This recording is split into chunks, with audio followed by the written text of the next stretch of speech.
Up on this week's episode, we're looking at how our teams are faring in the Premier League at the moment and have a look at the other Premier League teams. We've got some Wonders of White, a quiz, and Liam's on Who Am I? So let's get started.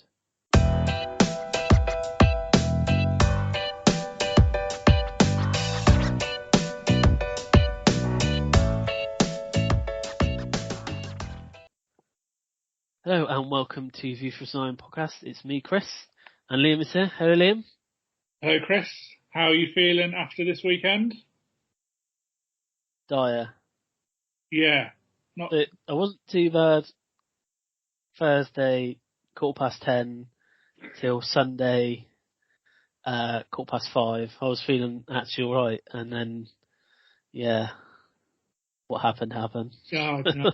I thought you'd snuck it, mate. I thought it'd seen you through a 2-1 win, but no, that amazing goal scorer Ollie McBurney, obviously known for his Premier League goal, has come up trumps again. Yeah, I will say this though. I don't know if you've seen the highlights or seen the game, but one of the Sheffield United defenders, I don't know what his name was, I can't remember it, but he went in off his feet on Palmer with his stud showing, and he got a yellow card for it.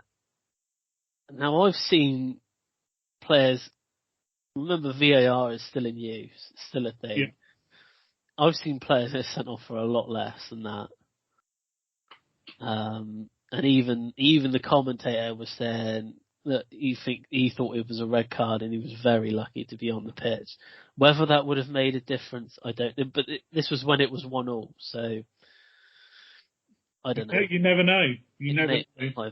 We might have lost if they were down to 10 men. Who knows? Well, yeah, that would be the most Chelsea thing to do this season, to be honest. But, yeah, I mean, we're gonna talk about fairings, I think, in a minute. But this is the first podcast of this year. It is back. So yeah, we are back. The running. We're at the sort of end of the coming to the end of the league now. But it's wide open. I think it makes for a better end to the league when there's 3 teams, fighting for it. But there seems to be little groups within the Premier League at the moment of who can get where. Yeah, it's obviously the first time for a long time there's been more than 2 teams fighting out of the top, which is obviously makes for an interesting season, especially after the weekend's games, because now there is literally 1 point separating the top 3. I've never known it be that close, not between the 3 teams anyway. Yeah. And then obviously you look at the bottom, there are 2 teams cut adrift, but with the points deductions, it's made it very, very interesting down there. 5 points really separating from 14th down. It's not very often you get a season where it's so close at either end. So it'll be interesting to see how it plays out. I don't really, genuinely, at this point, don't know where I see the title going. I would always back Man City because they always do well at this time of year, and they'll put together, 6, 7, 8 wins on the trot. But they've not quite done that just yet. So it'll have to be a bit of a late dash for them. But I genuinely don't know who I fancy. Going into the weekend, I thought it was Liverpool's to lose. But now, after the results of the weekend, I don't know. You're looking at Arsenal's goal difference and thinking it's probably worth an extra point to them now. I don't know what you think, Chris. I mean, I don't know who you fancy to... Yeah, well, it's like you said, it's very interesting on who's actually... who's going to get it? Like you said, I mean, before the weekend, I was swaying towards Liverpool, but all 3 are still in Europe at the moment, so they've all got that to hurdle as well. I don't know. I just think with Man City, sort of looking at who they've still got to play. They've got Luton, Brighton, Forest, Wolves, Fulham, West Ham. I would say, arguably, probably they're not going to drop many, if any, points against those teams. Agreed. where Liverpool have got Palace, Fulham, Everton, West Ham, but Liverpool have also got to play Tottenham and Aston Villa. With Villa away as well. Yeah. You'd have to say that would probably be they're going to drop points, and then Arsenal, they've got Aston Villa, they've got Wolves, Tottenham, Chelsea, Bournemouth, Man United as well. So I would say running wise, I know they're a point behind Man City, but I think that they're going to do it. I can see Arsenal, Liverpool dropping points. I just can't see Man City dropping them against the teams they've still got to play. It's strange that it's played out that all three teams within the final 10 games of the season, first, second and third, have all had to play fourth and fifth. Spurs and Villa have both been in the final 10 games for all of the top three. So it's, we have lost a little bit. We've tailed off. I'll probably come on to Villa in a little bit, but we were up there and competitive for quite some time. Spurs were at the start of the season. So it has created, I'm looking at the gap now, it is 11 points, but we were just talking before we started recording about Man United's running is fairly easy, so they should pick up quite a few points. I think 11 points will be enough, but, to have such a gap between fifth and sixth now, even with Man United's game in hand. Well, you look at Man United in sixth, 49 points. Even I'd say down to sort of 10th, 11th, where you got Brighton and Wolves on 42. They're all, they aren't quite tightly bunched up. And Chelsea have got a game in hand. I mean, the game in hand, they'd go, well, they wouldn't move up, but they'd go level on points with Newcastle, and 2 behind Man United. So, that race for sixth is actually quite an interesting one. Yeah, and like we said before we came on, there's going to be more European places up for grabs this season. Yeah. So it's looking like anywhere 8th or above will probably get you in some form of European competition. I would assume that finishing 8th will probably make you have to qualify for something, but you would expect a team in the Premier League to be able to qualify for Europe. Yeah. What I do, this sounds very nitpicky, Chris, but what I'm going to complain about here is I understand, teams are in Europe and teams get better cup runs and things like that, but the top three of Arsenal, Liverpool and Man City have all somehow managed to play 31 games. It's all very level. There was a little while, I think Man City did have a game in hand, but that's obviously now been played. But you look at from Villa down, really, we played 32, Man United played 31, West Ham 32, Newcastle 31, you played 30, Brighton have played 31. It's such a miss. Why can't they just stick with everybody plays at the same weekend? It really winds me up because I'm looking at that and I'm thinking, all right, Chelsea have only played 30 games. You got 2 games in hand over West Ham, and you are only 4 points behind. So if you technically did win those games, you'd go ahead of them. But it just makes more sense to just do it evenly. Yeah, well, our game in hand is because of the Carabao Cup final. But I believe Liverpool have actually played their game in hand already. So, but they were struggling to get a date because it's against Tottenham.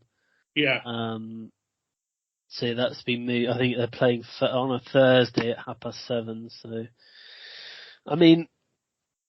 I think, like I said, anything, I think down from 11th, maybe even Bournemouth at 12th. They're only, if we're saying 8th, they're only 6 points off 8th. So, there's still a lot to play for. And then you kind of got Fulham in 13th on 39. And then they're 9 points ahead of Crystal Palace in 14th. And if Everton keep going the way they're going, they're going to have no points left by the end of the season. The amount of points they're getting docked at the moment. They're only 2 ahead now of Luton, and I think it's probably safe to say that Burnley and Sheffield United are probably down already. Yeah. Burnley are already 6 points behind Luton, but they're not. They haven't picked up many points over the since Christmas. I think they've got like 1 win this calendar year so far. And And they've still got to play Tottenham, Newcastle, Man United. yeah, they've got a tough. So yeah, there's a tough run. But I look at teams down there, and you think Burnley have won 4 games this season. Luton have won 6. Doesn't sound like much of a difference, but you even look at their goal difference. Luton are minus 20, Burnley minus 35. That is a big difference. yeah, It's not just 6 points. There is obviously a difference in how they're playing, and that has come down to goals. I mean, Luton, I think I said to you at the start of the season, they won't fear anybody at home, and I don't think they've feared anybody away. They've scored 45 goals this season. Wolves are in 11th. They've scored 44. Obviously, defensively, they've been a lot tighter, but they've given it a proper go. Obviously, it's been helped with the points deductions. I think if you take away the points deductions for Everton and Forest, I think was it Forest? Were they deducted 4 points? I think. yeah, I think so. Yeah, 4 would be a 4-point gap then between Luton and 17th. But obviously it has made it interesting with the deductions that teams have. But they've given themselves a real fighting chance, Luton. I didn't think they were going to get much out of the weekend because Bournemouth have been on really, really good form since the turn of the year. But they played well, and I think they deserved the last minute winner, Luton. So made it for an interesting final few weeks. So they've got Man City away on Saturday. Yeah. But then, interestingly, they play Brentford at home, and Brentford are only 4 points ahead of them. Yes. I think everyone's been quite surprised by Brentford and how, last season they looked really, really good. But again, only I think it's 2 wins this calendar year. One was at home to Forest, and the other one was away to Wolves. Yeah. The only other points they've picked up are draw. They've drawn their last 3 games. But yeah, they are nowhere near. No. And I don't know whether that's got anything to do with, obviously Ivan Toney being out for so long, because he's come back and he hasn't really, I wouldn't say he's really made a huge difference to them. I think he's made it very clear that he's not going to be there next season. So yeah, I can't imagine the commitment is completely at 100% with him at the moment. But they've lost some. They lost to Burnley as well, didn't they? Not too long ago. So yeah, they've had a few injuries, I think, this season. A few people I think have maybe been a bit caught out with where they've ended up. But I think Ivan Toney coming back is obviously a huge bonus for them. He has got them a few goals, but they just haven't come with wins, unfortunately. So I don't know. They're not the kind of team that are going to completely overhaul everything. So yeah, so if they survive, I think they will evolve and they will be very smart in the transfer window, and they'll hire the right people in. I don't think we'll see them again down there next year. I think it's probably the first year where they've not progressed for a long, long time, because Brentford obviously came up from League One through the Championship and into the Premier League. So yeah, I think it'll be an interesting summer for them. It depends what type of player they attract, I suppose. I mean, they managed to bring in Christian Eriksen. Obviously, he's been ill, but he's obviously long gone now. But to attract that type of player just shows what project they've got going on. Yeah, and I mean, they're going to get money for Toney, aren't they? It's not like they're going to be without. They're going to get probably around about 40-50 million for him. Yeah. For a club like that, I'm sure they'll be able to do something with that. But if we're saying Burnley and Sheffield United are going down, yep. We'll just say, because I think Fulham are safe because they're just 1 point off 40. So out of Crystal Palace, Brentford, Everton, Forest and Luton, who do you think is going to be that third? $1 billion question, isn't it? I think personally, the big game for me, I think Luton have got, they can discount the Man City game, but they've got Brentford at home, Everton at home and Fulham at home. And I think they'll target 9 points out of that. I think they'll get a few as well. Looking at Forest, I think it's between those two really. They've got Man City in their running, Wolves, Everton, but they've got Sheffield United, Chelsea, Burnley. Forest. It's going to be really tight. I think Forest could easily get another 9 points. They could. Just out of their last 3 games, I've just seen they got Chelsea second from last game. That's 3 points there. Look. You know what? It depends on if there's more points deductions to come. I think it's between 3 of them. I think Brentford are just about all right. I think I'm going to look at Everton's fixtures now. Chelsea, Forest, Liverpool, Brentford, Luton, Sheffield United and Arsenal. Those 3 are playing each other. That's the thing. I think it's going to come down to the Luton Everton game. Whoever wins that, and I would fancy Luton at the moment. I think Luton might survive. I'm gonna stick my neck out and say Everton are going to be the team to go down now with the division. I was going to say exactly the same thing. Yeah. They have got a game in hand. The only thing is they do have a game in hand, but yeah. I mean they have got Chelsea as well, so maybe, maybe. That game in hand is against Liverpool. Yeah. So, but again, that is a derby where anything can happen. I mean, we've seen it with the Manchester derby this year. You just never know with those types of games. It's so hard to call. So Everton could, if Everton came away from that with a 1-0 win to stop Liverpool winning the title, I mean, what extra incentive do they need? Yeah, I mean, it's definitely going to come down to the Forest game and the Luton game, I think, for Everton. Yeah. I mean, they got Sheffield United as well, and to be fair, I think Sheffield United will probably be down, but, yeah. They got if it comes down to the last game of the season, they've got Arsenal. So, and if Arsenal are where they are now, no easy game there. It's not going to be easy, is it? So. That's kind of like an overview of the table. I think we'll just talk about sort of Villa and Chelsea.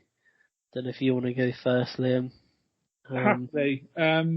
We've obviously lost out on 4th this weekend.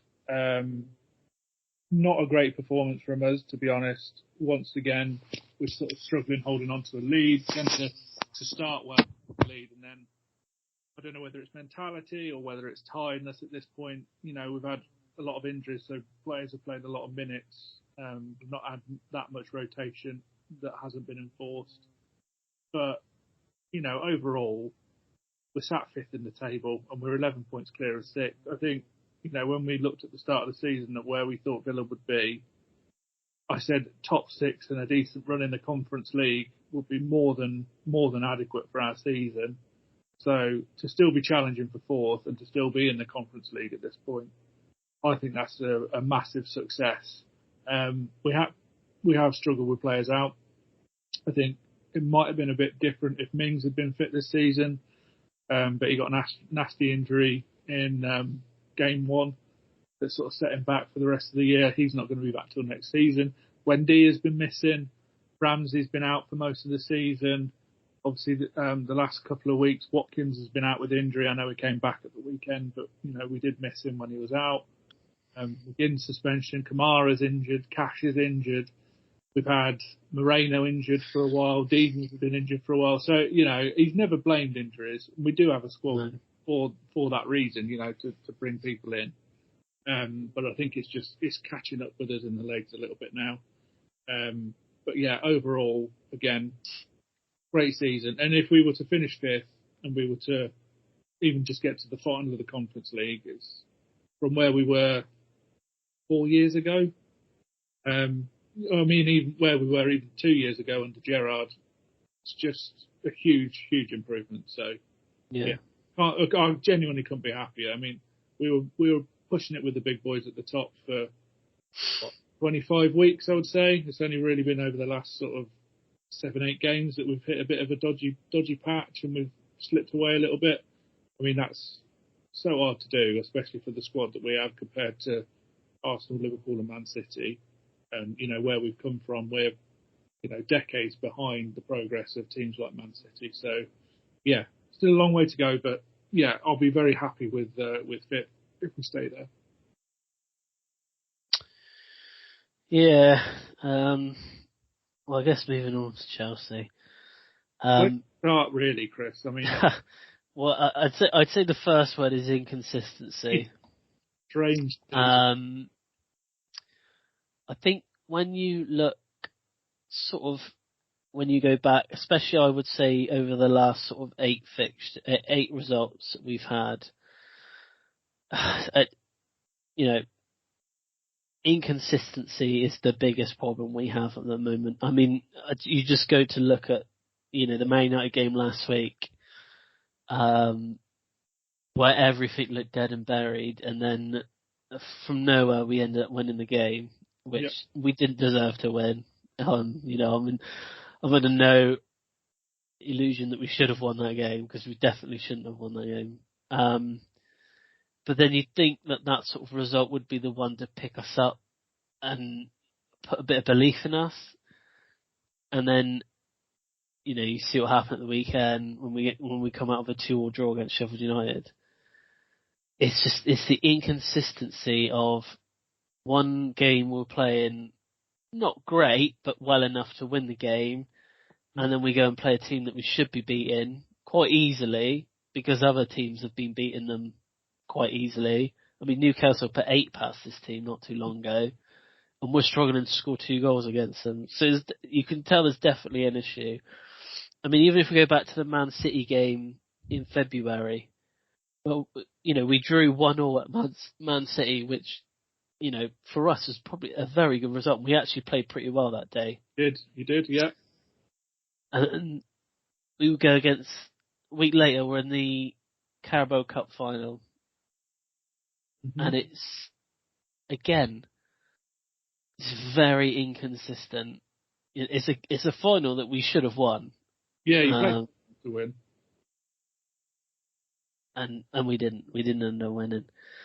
So I personally, it does seem like it's getting better. I mean, since the 1st of January, we've lost 3 games in all competitions, which is a lot better than what it was last year.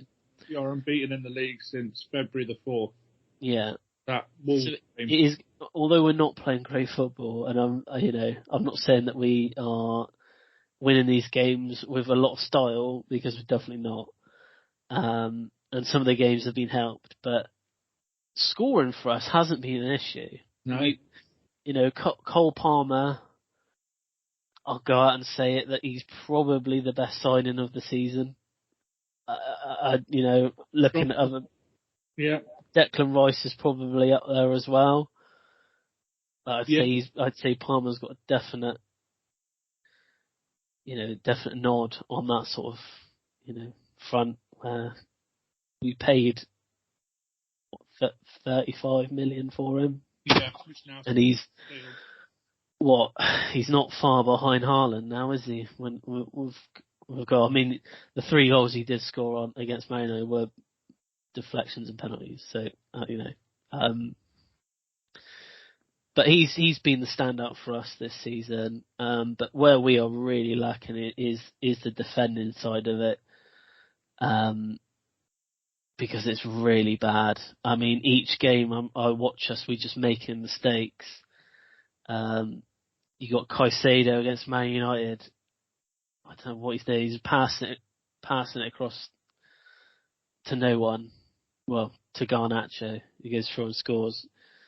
I don't know if you've seen it, but the Dizazi one against Leicester, lobbed the keeper. I don't know how he did it. Lobbed the keeper. But it's just the inconsistency with defending. It's not good. And I don't know how you plug it. I don't know how you do it, because he's tried numerous different ways to do it. Because when it's a goal that, you can see collectively as a team, and it's something you can work on in the training ground from set pieces or things like that. Yeah. Is it better to then concede from an individual error? Because if you just cut those out, you're not actually doing anything wrong as a team. Yeah, but that's what I mean. If we cut them out, we wouldn't be conceding half as many goals we do. Most of the goals that we concede are from where we're trying to play it out from the back and we get caught out. Yeah. And to me, it just seems like we do it so often. How is no one else, who's training these players sees what we all see? When we play up from the back, it don't work. When it does work, but it's very rarely it does. I mean, it's probably like 2 in every 5 times that they try it, it works, and even then, it don't go very far. But I don't know. I quite like him as a manager, but I think he's been given a task. He's basically been told by the owners, these are the players that we want you to play with. They're there's not a huge amount of experience there. Try and make it work for a couple of seasons. And then once these players have played together for a couple of seasons, that's when we're going to start wanting to see a return. Yeah. So we're going to want to see you, fight for the Premier League title. That's the only way I can see it. In the owner's head, that's how I see it, how it comes across.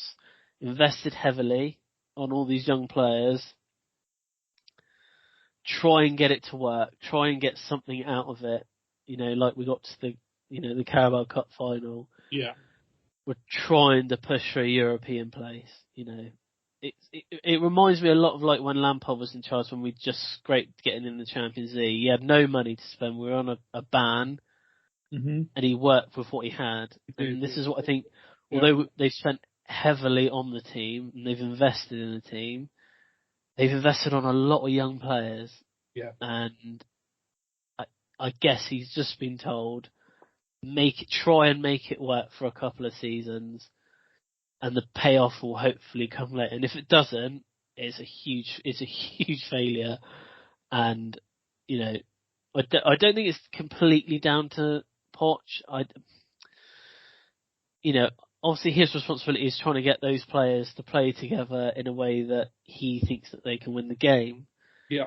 But I'm almost 95% sure that he hasn't handpicked the majority of these players. I think Todd Bowley and his advisors have sent scouts out around Europe, around the world. They've come back to him and said, these are the players that we should be trying to get. Yeah. I agree. And, totally. He's obviously, because, they've also gone down the road of getting everyone in young, and they're going to build from that. And it might work. If it works, then he's a genius. But it's probably going to mean that Poch is never going to get, whilst he's at Chelsea, the players that he probably wants. Yeah. Because 1, we can't spend any more money. And 2, I would have thought that the majority of the money that they were going to invest in players, they've done it all at once. So, and like I said, the payoff comes later. In their head, the payoff comes later. Yeah. I mean, so it might mean that they're happy to finish mid-table for the first 2 seasons, and that's why I'm thinking that they're not going to get rid of Poch, because they feel that in 2-3 years' time, like he did at Tottenham, I guess, kind of. He had the same crop of players at Tottenham for 4 or 5 seasons. Yeah. They got to the Champions League final. Yep. So I don't know if that's their thinking behind of getting Poch in, was because he's done it at Tottenham, because Daniel Levy's too tight to spend money on players. Yeah. He had the same players for 4 or 5 seasons. Yep. They sold Bell, and all that money from the Bell signing, they staggered over sort of 4 or 5 seasons with Poch. Yeah. So that's how I see it, and I don't know if that's.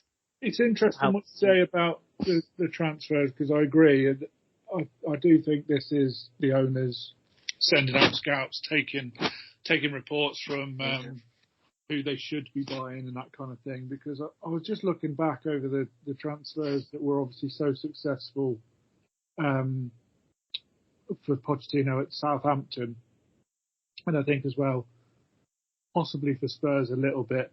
He never once went out and bought like the hottest prospects in Europe. I mean, you're looking at Mane, Van Dijk, You're looking at, I just see Bertrand is obviously, I think he's just left Southampton, hasn't he? But he was obviously a big favourite there. He bought in Wanyama as well. He bought him to Spurs as well. Dave Lovren as well was a hit at Southampton for a season. You know, they're not massive fees, and they're not, you know, going out and getting a list of, 50 players under 20 years old and seeing who they can sign. I don't think any of them were particularly old, but, they weren't teenagers at the time they were being bought in. So, I do think you're right. And my concern, if you like, about doing it this way is the Premier League's very unforgiving, and he must have been very close to being sacked after that Wolves game. He's turned it around since then, which fantastic. But he was very, very close to either being sacked after the Wolves game or after the League Cup final. You don't get that time anymore. So I'm a bit concerned that he would know that, right? He would know that going. Well, I think he knows. He knows. I think there must have been a conversation to have to say that they've got him on I think it's like a 4 or 5 year deal to be the manager. Now, he must be aware that he's probably not going to get sacked in the first 2-3 seasons of his contract because one, they probably can't afford to sack him because of the amount of money they're going to have to pay him, and two, they want him to work with these players, and sort of in 3-4 years' time, that's when it starts to get a bit edgy for him, because that's when they're going to want a return on their investment. They're going to want him to go out and win. They're going to want to win the best, trophies around the Premier League and the Champions League. Yeah. I think the one, obviously you mentioned Southampton then, that's the one thing that I don't want to happen, is I don't want us to become a feeder club for other teams around Europe. And that's where I think Todd Bowley he's thought about that, and that's why these players got such long contracts. Yeah. You look at Fernandes and Palmer, they've all got, and Mudryk, they've all got 7-8 year contracts. And they'll be late 20s by the time these contracts run out. So I guess he's trying to get the best out of these players whilst they're still here. And then if it isn't working with one of the players, he's going to want his money back, basically, for what they've paid for him. I mean, you've got players like Lavia, who we were fighting with Liverpool to sign. We've signed him, and I think he's played like 18 minutes of football for us this season because he's just been injured. He's out again now. Yeah.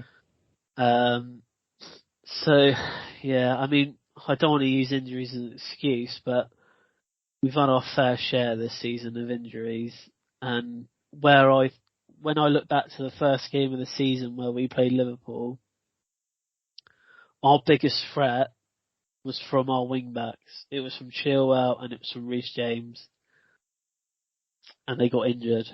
Yeah. Reece James got injured in that game. Chilwell got injured about 3 or 4 games later. And I think that was a huge, for us, having both of them on the pitch at the same time, we looked really good. It's like last season, when they played together, we looked really, really good going forward. Yeah. We shouldn't, your wing back, I know your wing backs are not supposed to be the most attacking players, but it was working. And, I'm reading reports now that obviously, they're in trouble with money and they need to sell players before the 30th of June. I'm seeing Reece James' name on this list of players that actually leave. Yeah. You've got Reece James, Conor Gallagher, and Trevor Chalobah. Yeah. The 3 names that I've seen. So it's funny you should mention that, because obviously Villa announced their losses, as it turned out, over the 3-year period. And we are within FFP, but if we want to spend any more, we're going to have to sell someone. And the main player that's being mentioned for us is Jacob Ramsey, for the exact same reason that Gallagher and James are for you. First striker you got. 100% profit on Ramsey because he's come through the youth team. So if we can sell him for 40 million, that's all cash towards FFP. How much do you want for your striker? This season, wow. Yeah, you're looking at probably 80 million, I would say. Yeah, all right. Okay. Oh yeah, all right. Sold. I mean, obviously that would mean a huge profit to us. Don't worry. He'd come to Chelsea. He'd either get injured for the season, or he wouldn't be able to hit the target because we're pretty good at doing that. So. I mean, he does. There are times when you do get frustrated with Watkins. He doesn't take every single chance. I know not every striker takes every single chance, but there are games you watch him and you just think, oh, it's not your day. You know, he's at both posts. He's missed an open goal, but then he'll still crop up with something in the end. He didn't have a great game for England, did he? I don't think. No. The thing was they put him out and he wasn't getting anything. That was the problem. He just wasn't getting any service. He does need people around him, but he likes to be in a team that pushes forward and defends from the front. You know, he's a proper worker. He does like to chase things down. England don't really do that. You know, England are very much, we'll get back in shape, wait for the ball to come to us, and then try and attack. And it's just not how he is. He just likes running and wearing defences down. So, yeah, it was a different way that England play to Villa, but hopefully he gets another chance. I think he'll go? Do you think he'll get picked for Euros? I mean, I was looking at his involvements earlier. I hate using that goal involvement. He's got the most, hasn't he? He has got the most. Yeah, yeah. I think Palmer's just behind him, isn't he? Yeah, Palmer is very close. But I think he's second or third, Palmer. But... Yeah, so obviously Haaland top scorer with 19, Ollie Watkins on 18. Yeah. 10 assists, and Palmer's on 16 goals and 9 assists. They're not far behind each other, really. Yeah. If you're going by paper, he should be. Should. Yeah. He should. And I mean, I just the thing is for Watkins is Harry Kane's there. That's the problem. Yeah. But Harry Kane hasn't got long left, so we're going to need someone to step up. And at the moment, it looks like it's going to have to be him. So. I'll be ready if Kane gets injured or whatever. Yeah. I'd take it. I would. I think he's got to be the best second choice. Yeah. Looking at goals from English players. Obviously, Palmer you've mentioned from more of a midfield role. In terms of strikers, you're looking at Solanke, who's got 16 goals this season. He's done well this season. Very good year, but 16 goals and 3 assists. And then again, all the other English scorers are midfielders: Bowen, Saka, Foden. The next English striker is Colton Morris with 9 goals. Get him on the bus. Get him on the plane. I mean, again, 9 goals. I mean, for a team that's near the bottom at this point, it's not actually that bad, really, when you consider how Burnley and he's a fighter though. He's a proper. He will really hard when Villa played Luton. Really he don't give much. Once he's got that ball at his feet, he won't be giving it up very easily. Good in the end as well. So yeah. He might even be a good shot just to take. Just for the you need a goal. On the unlikely event that Harry Kane and Ollie Watkins get injured. I mean, give him a chance. But yeah. But that's it for part 1. We're back with part 2 with some Wonders of Why, Who Am I, and a quiz.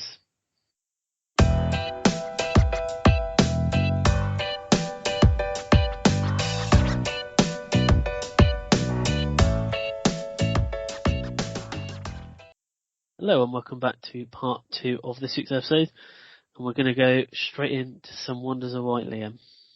Yes, I've missed it, Chris. Missed your facts. Okay, so Noni Madueke's goal, assisted by Cole Palmer, was the 14th time Chelsea have had a Premier League goal, both scored and assisted by players under the age of 22. Which hasn't been done since Leeds United back in the 99-2000 season when they had 20 goals assisted by players under the age of 22. Pretty impressive. I mean, your entire squad is under the age of 20. Yeah. So, surprised it's not higher. Arsenal haven't trailed for a single minute in any of their 11 Premier League games in 2024. Wow. It's their longest run of games without falling behind in the competition since a run of 12 games from February to May 2005. I mean, yeah, that's why they're at the top, isn't it? But I don't know, is it going to last? I just keep expecting, Arsenal to kick into full Arsenal mode, and yeah, I don't know. Maybe this is the year. Maybe Declan Rice is the difference. Who knows? It's another Cole Palmer one, actually. Cole Palmer has scored in each of his last 6 Premier League appearances at Stamford Bridge. He is the first player aged 21 or younger to score in 6 home Premier League appearances in a row since Cristiano Ronaldo did it in 2006-2007. That is quite an impressive one, to be fair. He's done well, and he's in my fantasy league team, Chris. I'm going to say that's how well he's done. Got to be good to get in there. And last but not least, this is one that you messaged me about, actually. So Ajax have lost an official game by a 6-goal margin for the first time in the club's history. Yes, I did see that this weekend. To Feyenoord of all teams as well. They, if you didn't know, Feyenoord actually had 30 shots to Ajax's 1.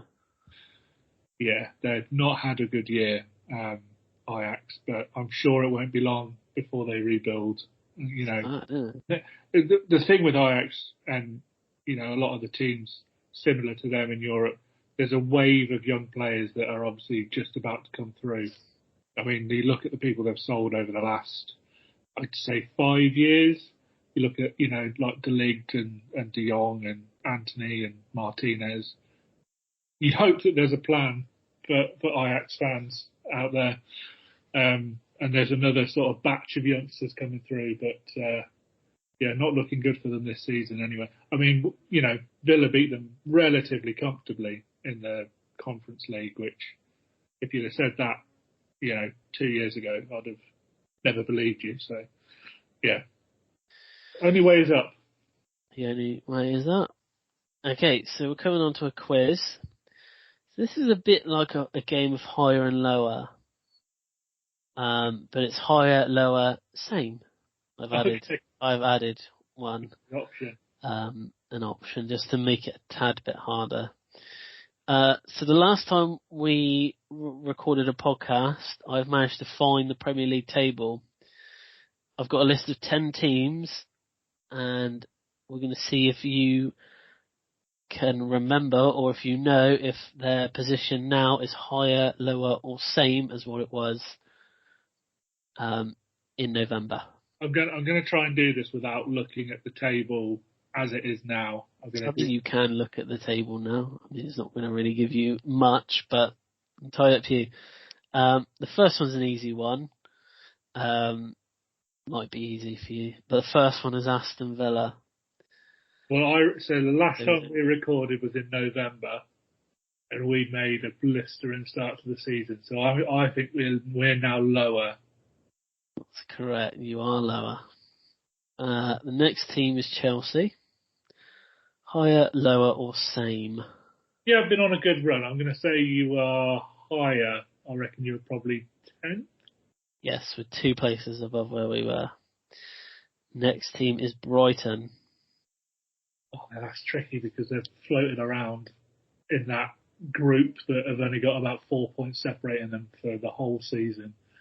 I'm going to say lower. It is lower. They were 7th at the time. Next one is Luton. Ooh. I might say the same. It is the same, yeah. Oh, I knew there was going to be one in there. Crystal Palace. They've been pretty rubbish recently, haven't they? I'm going to go lower. Actually, the same. Oh, I tricked you. Yeah, I tricked you. I tricked you somehow. Manchester City. I think we were ahead of Man City in November, so I'm going to say they're higher. They are higher. Yeah, because they didn't have a good start to the season, did they? Or I don't think they did. Well, for their standard, no. Yeah, for their standard. Fulham. Oh. I am going to go lower. Lower. They've not. Arse. They've been my Yeah. surprise package this season, Fulham, for the wrong reason. You know, they had such a good year last year. I really thought they were going to do better this season, but sorry, yeah, off on a tangent. Arsenal. Arsenal are, were they top when we last spoke? No, I'm going to say they weren't. I'm going to say they're now higher. It's the same. Oh no, they were top at them as well.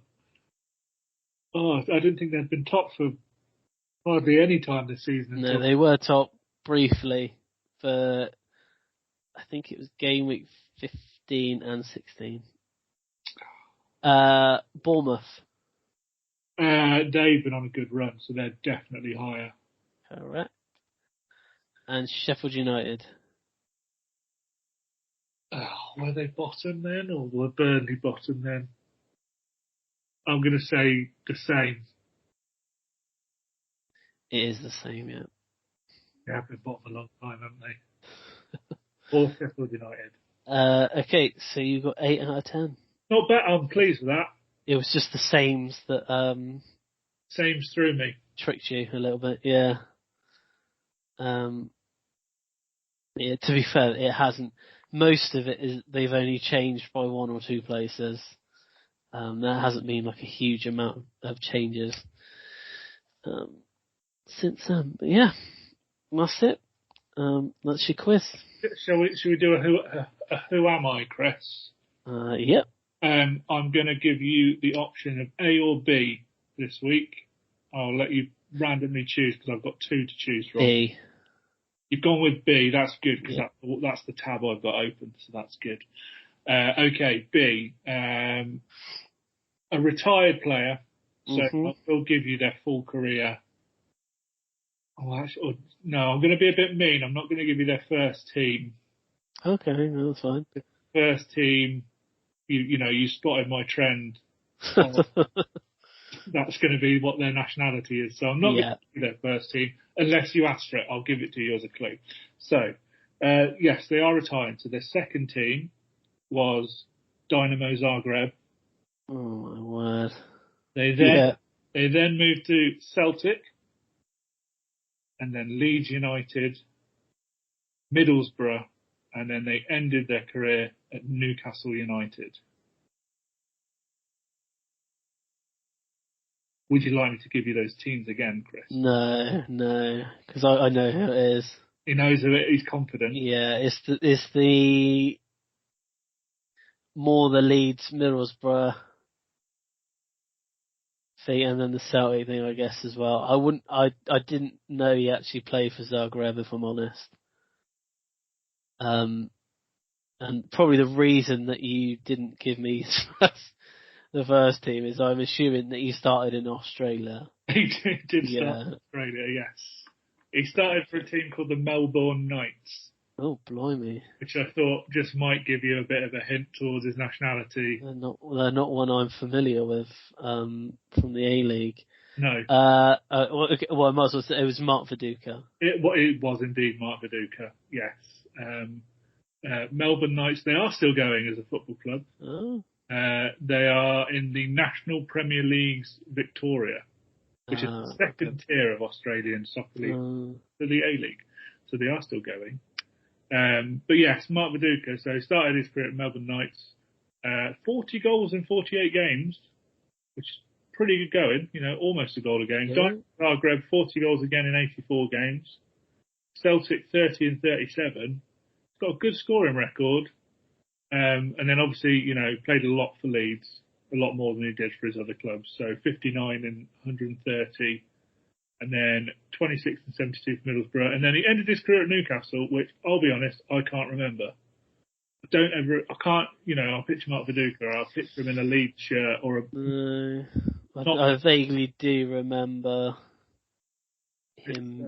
But yeah, 7 goals in 38 league games for Newcastle. So getting towards the end of his career there, but underrated, I think, a bit as a goal scorer. 20 goals in 2003 in the league for Leeds. 17 goals in 2001 as well. 14 goals for Middlesbrough in 2007. You know, it's not bad. Not bad at all. Just looking at this Melbourne Knights team, Peter Beardsley played for them apparently before he retired. There you go. Well, he's not coming up on a Who Am I anytime soon. Then that'll just give it away.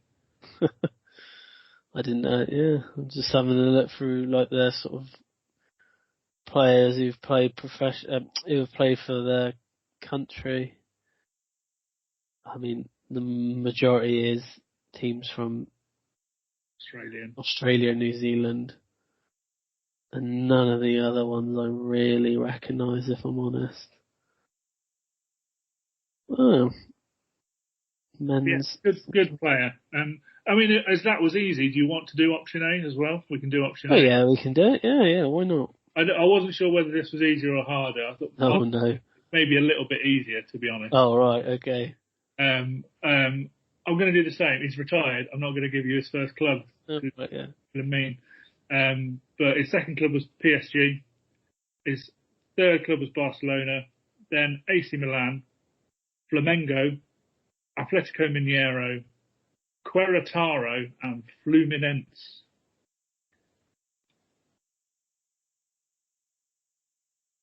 Is that a bit more difficult, Chris, or is that not really? No, it's Ronaldinho. Yeah.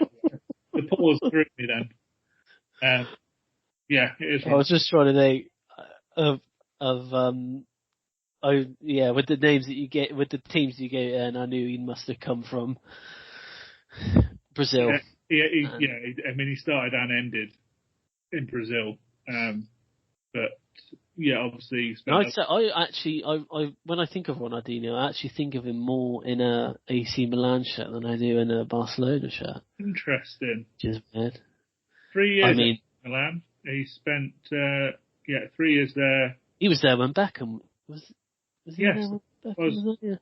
He was there with Beckham. Yeah. Yeah, he's not bad for AC Milan in all competitions. 26 goals, 95 games. Pretty good game. I remember him for Barcelona. He scored against Chelsea. I remember him scoring. There was a time, I think, at Barcelona, just as Messi was coming through, I'd probably say Ronaldinho was the best player in the world at that time. I think he left because of Messi, didn't he? Maybe because he was going to get pushed out of the team because they quite possibly. I think they were flirting with Neymar as well. I think he was. But he was phenomenal for Barcelona. 94 goals in 207 games for them. Again, 1 in 2 really for a midfielder. I guess one of his more iconic goals is probably the one he scored against England, isn't it? I guess the one against England and the one against Chelsea, I would say. Chris, you remember that one? Yeah, I don't know about that one. I remember that one. Yeah, outside of his foot. Yeah. Critics would say it was a toe poke, but seemed like cheats though. They're a bunch of cheats. So, but yeah, interesting career. And he was still playing in 2015, which I mean, he was in prison for a bit, wasn't he? Oh, was he? Didn't he go to prison for a bit? I shouldn't have included him in this. Hang on, I'm almost certain he went to prison. Early and personal life. I don't think it says anything about prison. If I'd have known that, Chris, I wouldn't have included him. But certainly got sent to prison for not long, but there's nothing on Wikipedia, which is not to say it didn't happen, but maybe someone's removed it.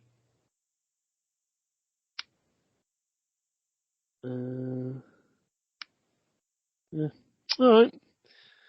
Well, that's it. That's it for this week. Anything else, Liam? Not this week. We'll be back again next week.